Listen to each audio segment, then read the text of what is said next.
Welcome to this lecture of energy conservation audit. We are currently discussing our unit number 1, that is energy conservation basics. Next point in this lecture is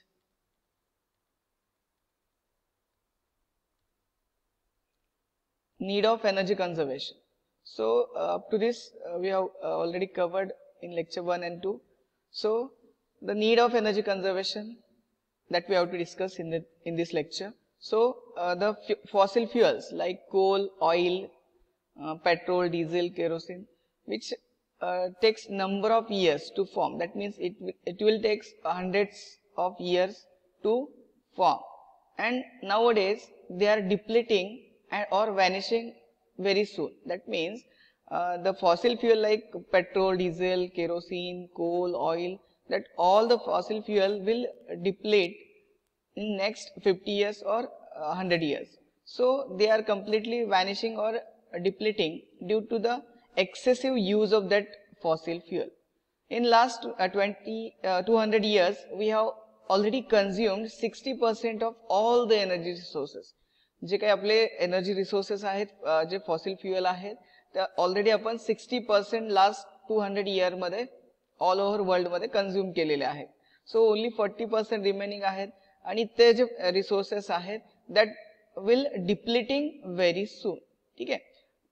next आहे आपल्या याच्यामध्ये today 85% of primary energy sources comes from the non renewable sources that we are using this coal, oil और that are the fossil fuel.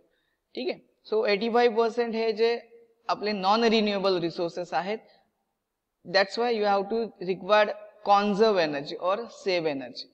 Then next आहे याच्यामध्ये the growth of industry and implementation of advanced technology increases the demand. That means the growth of nation or growth of any industry will increase the demand of the energy. So as demand increases, the consumption of fossil fuel or consumption of the energy resources that will increase. So day by day the consumption of primary sources as well as secondary resources that day by day getting increase.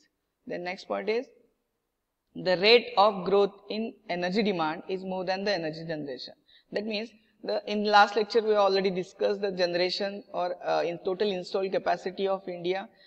So you know that the energy demand is more as compared to the energy generation. That means there is a gap between generation and demand. So in first lecture we all discussed the practical example of actual demand and actual generation. So we'll see we already seen that there is 666 megawatt demand or demand requirement, or there is gap between generation and demand. म्हणजे 666 मेगावॅटचा जी energy आहे ती आपल्याला कमी पडते. ठीक आहे. So that there is gap between energy generation and demand. That we already discussed in a first lecture.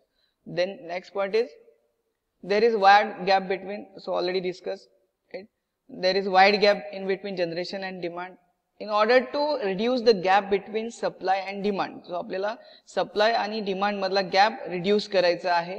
So that's why you have to conserve energy. त्यासाठी आपल्याला energy conservation गरजेचं आहे. ठीक आहे. Then next आहे the energy conservation also provides opportunity for environmental protection. That means suppose we are using electricity which is generated from the thermal power plant or coal fired thermal power plant. So you also know that the coal fired thermal power plant will pollute the environment. That flue gases will pollute environment. म्हणजे त्यांना pollution होणार आहे thermal power plant मुळे. जर आपण energy conserve केली आहे, तर जर conserve केली तर environment चं protection होणार आहे. That means the conservation always also provides the opportunity for environmental protection. ठीक है. The next point is the energy saving is as good as energy generation. ठीक है. So energy generation nothing but in order to produce the energy with the help of various power plant. But energy saving on energy conservation, that means energy saving at the use of or at the user end. ठीक है, which is nothing but energy saving. So energy saving which is nothing but energy generation. So we can say saving is nothing but energy generation. So these are the needs of energy conservation. The next point is 1.3 Energy Conservation Act 2001. So we have to see the Energy Conservation Act 2001. It is very important act in case of energy conservation, that all the industries or all the commercial complexes as well as all the residential complexes, that they have to obey this act, or all the production companies, all the electronic as well as electrical appliances production companies, that they have to obey this Energy Conservation Act 2001. So the relevant clauses of energy conservation which is related to Energy Conservation Act. So we'll see one by one. First of all, what is the purpose of Energy Conservation Act? So we have to see the purpose of Energy Conservation Act 2001. So basically this Energy Conservation Act was established on 1st of October 2001.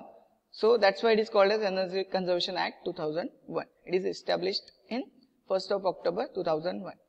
Then the main purpose of this act is to provide energy efficient use of energy and conservation. That means whatever that energy is consuming, whatever that industry as well as commercial complex or whatever the domestic consumer, that energy is consuming, it should be energy efficient. जी काही energy consume होते, it should be energy efficient consumption असलं पाहिजे. And तिथे conserve केलं पाहिजे. Their energy should be conserve किंवा save केली पाहिजे. ठीक आहे. Then second point आहे ह्याच्यामध्ये establish system and procedure to verify measures. That means जे काही आपण इंडस्ट्री असेल, डोमेस्टिक कंझ्युमर असेल किंवा कमर्शियल कंझ्युमर असेल, तर त्या ठिकाणी सिस्टम किंवा एक प्रोसिजर इस्टॅब्लिश केली पाहिजे in order to measure the consumption, actual consumption and opportunities for the conservation. म्हणजे कोणकोणत्या फील्डमध्ये आपण एनर्जी कॉन्झर्वेशन करू शकतो किंवा कोणकोणत्या सेक्शनमध्ये आपण एनर्जी कॉन्झर्व करू शकतो, अशा ठिकाणी हे सिस्टम किंवा प्रोसिजर व्हेरीफाय केली पाहिजे किंवा इम्प्लिमेंट केली पाहिजे according to this Energy Conservation Act 2001. Then next point is to provide energy efficient in a country. All over India मध्ये एनर्जी इफिशियंट जे काही एनर्जी इफिशियन्सी आहे, फॉर एक्झाम्पल आपण करंटली ज्या इंडक्शन मोटर वापरतोय किंवा जे ट्रान्सफॉर्मर वापरतोय त्याची इफिशियन्सी जर इन्क्रीज करायची झालंय तर कशी करणार? ठीक आहे. सो दॅट कन्व्हेन्शनल ट्रान्सफॉर्मर और conventional induction motor that we have to replace with energy efficient motor or energy efficient transformer. ठीक आहे. सो ऑल ओव्हर इंडिया मध्ये एनर्जी इफिशियन्सी प्रोव्हाइड करायचं हे याचं मेन पर्पज आहे एनर्जी कन्झर्वेशन ऍक्टचं. ठीक आहे. So these are the 3 purpose of energy conservation act. ठीक आहे. So next will see the salient features of energy conservation act. So some of the features, very important features of Energy Conservation Act. So first of all, standards and labeling. So आपल्याकडे जे काही आपण equipment खरेदी करतो, for example refrigerator असेल, washing machine असेल, त्याच्यावरती एक लेबल असतं किंवा ते स्टँडर्ड म्हणजे IS standard, Indian standard. So जे according to this act the produce और industry that will produce the product, जे काही इंडस्ट्री प्रोडक्ट प्रोड्यूस करते, it will produce the minimum energy consumption and performance standard for notified equipment and appliances. That means जे काही appliances आहेत, जे काही equipment आहेत, according to standard ते produce करायचे किंवा manufacture करायचे. जे काही manufacturer असतील, according to Indian standard, according to that standard level ते maintain करूनच ते manufacture करायचे. ठीक आहे.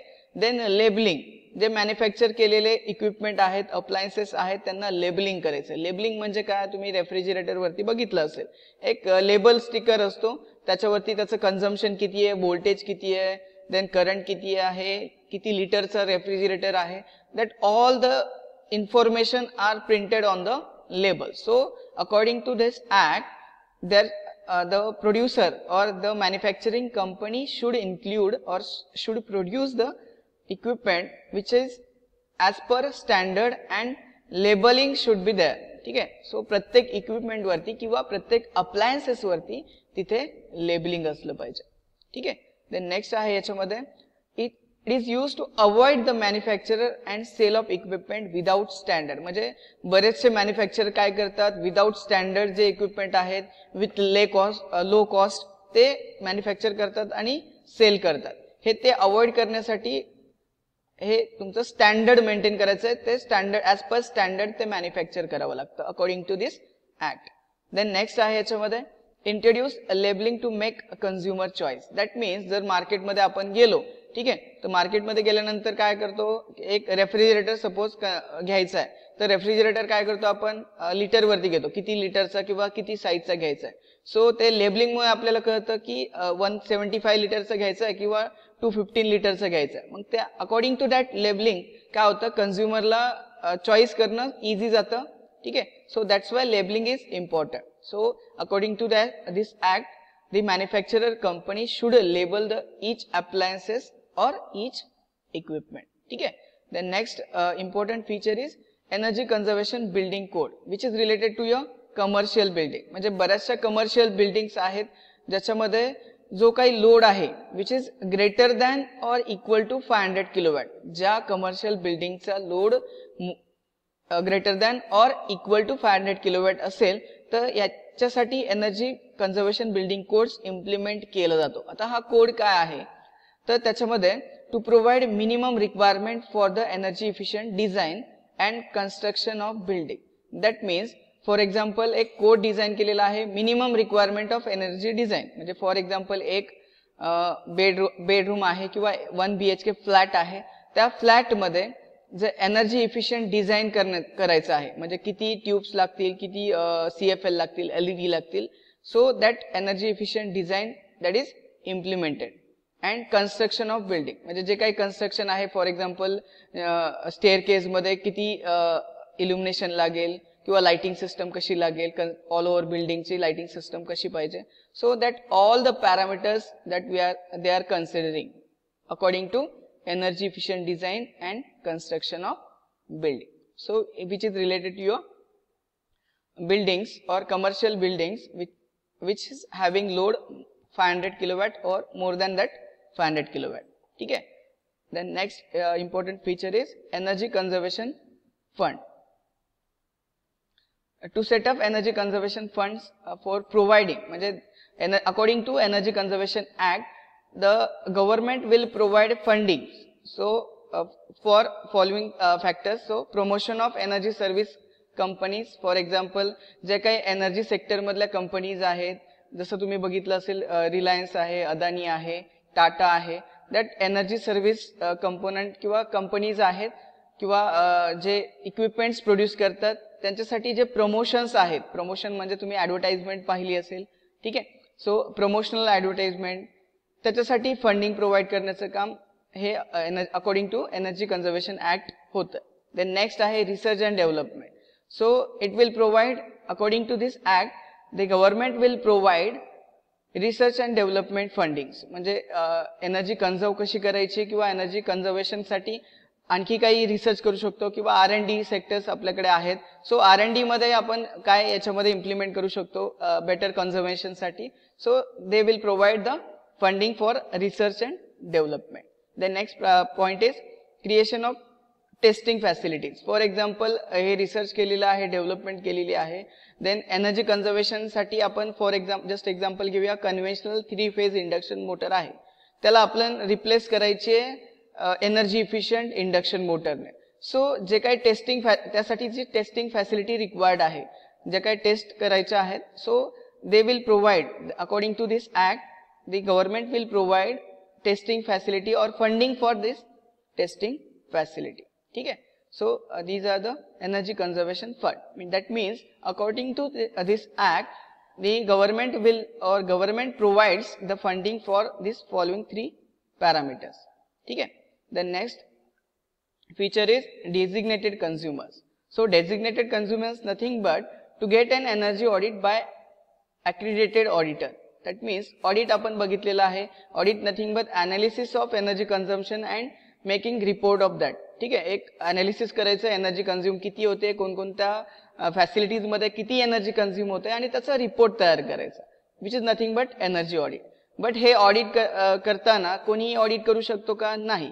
ठीक आहे. सो जो डेझिग्नेटेड किंवा ॲक्रेडिटेड ऑडिटर आहे, ज्याच्याकडे ऑडिटरचं सर्टिफिकेट आहे, ज्याने ऑडिटरचं एक्सपिरियन्स आहे, अशा ॲक्रेडिटेड ऑडिटरकडनंच हे ऑडिट करून घेणं गरजेचं आहे according to this energy conservation act.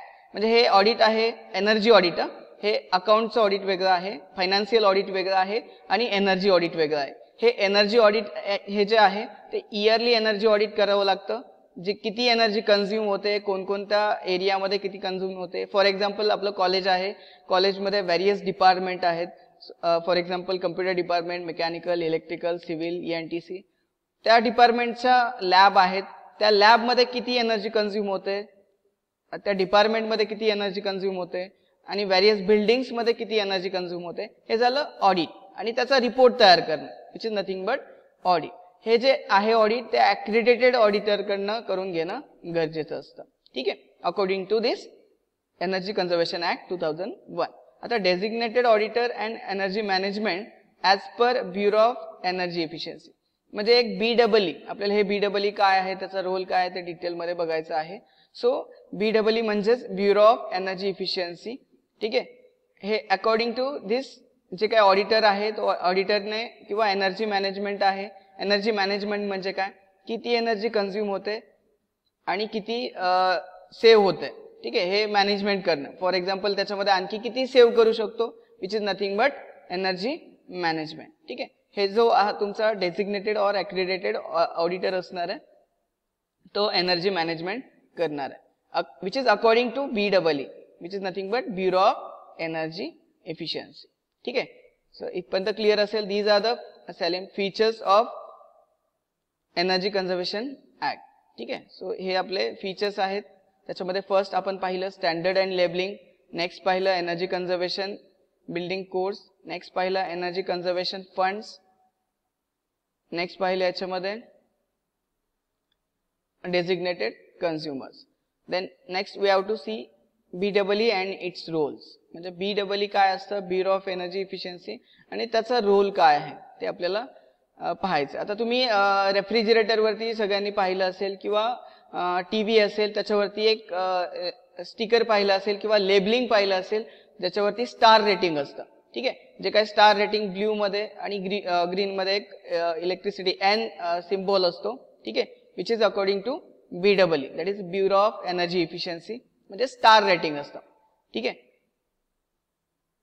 त्याच्यामध्ये इट्स रोल BEE म्हणजेच ब्युरो ऑफ एनर्जी एफिशियन्सी, ज्याने त्याचे काहीतरी रोल आहे ते इम्प्लिमेंट केले जातात in order to conserve energy. आणि स्टार रेटिंग हा वेगळा पॉइंट आहे. Then will see one by one. So first आहे bureau of energy efficiency. It is implemented in 1 March 2002, म्हणजे 2002 मध्ये हे इम्प्लिमेंट केलेलं आहे इंडियामध्ये. Some of the roles of BEE.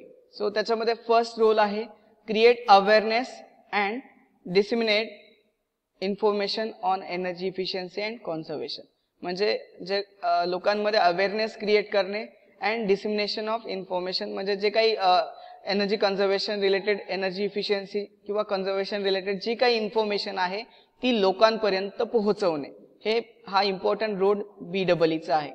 ठीक आहे, so they will create awareness regarding energy conservation and efficiency, and it will also provide the information regarding energy conservation and awareness to the consumer. The next important point is they arrange and organize training of personnel and specialists in the techniques for the efficient use of energy and its conservation.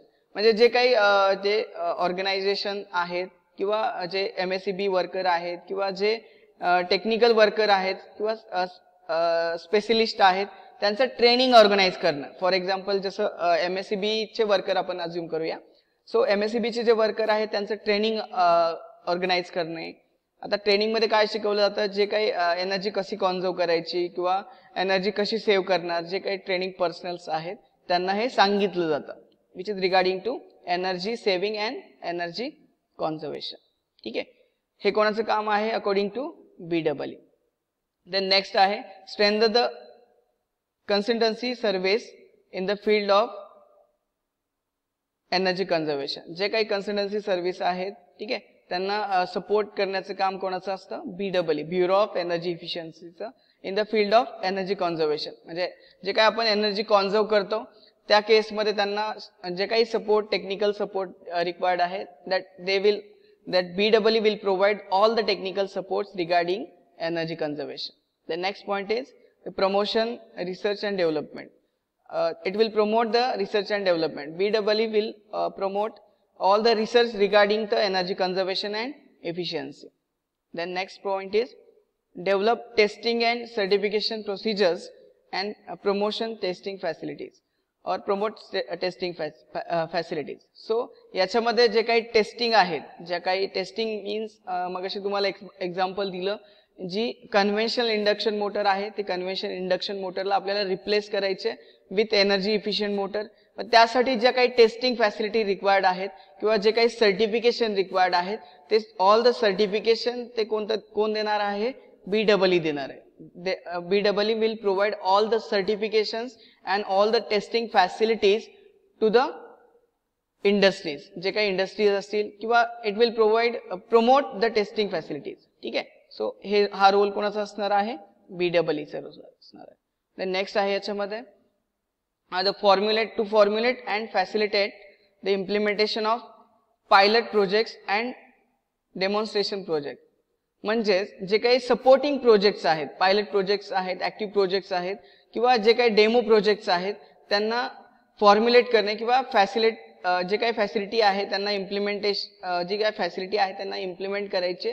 All support regarding to the implementation of that formulation of project. जे काही प्रोजेक्टसाठी जे काही supporting technical supports आहेत that all support will provide with the help of by the BEE. म्हणजे BEE हे सगळं support provide करते.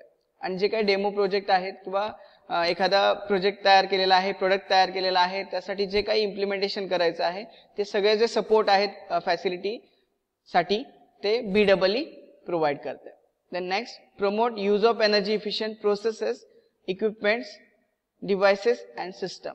जे काही सगळ्या प्रोसेसेस आहेत, फॉर एक्झाम्पल एनर्जी सेव्हिंग करण्यासाठी प्रोसेस काय आहे, फॉर एक्झाम्पल आपण प्रिव्हियस काही इयर्स मध्ये इनकॅन्डेसेंट बल्ब यूज करायचो, त्याला रिप्लेस केलं आपण CFL ने, अगेन त्याला रिप्लेस केलंय LED ने. जी काही प्रोसेस आहे, जी काही फॅसिलिटी आहे, जे काही डिव्हाइसेस आहे किंवा सिस्टम आहे त्यासाठी एनर्जी इफिशियन्सीसाठी हे प्रमोट करण्याचं काम कोणाचं असतं, BEE असतं. ठीक आहे. देन नेक्स्ट आहे take steps to encourage preferential treatment for the use of energy efficient equipments or appliances. जे काही स्टेप्स आहेत towards the energy efficient equipments किंवा अप्लायन्सेस साठी ज्या ट्रीटमेंट प्रोसेस आहेत किंवा प्रेफरन्शियल्स म्हणतो आपण. प्रेफरन्स म्हणजे काय, जसं तुम्हाला आता एक एक्झाम्पल दिलेलं आहे, इनकंडेन्सेंट बल्बला आपण रिप्लेस करणार आहेत CFL किंवा LED ने. बेसिकली आपण LED यूज करतो मॅक्सिमम केसमध्ये आता. ठीक आहे.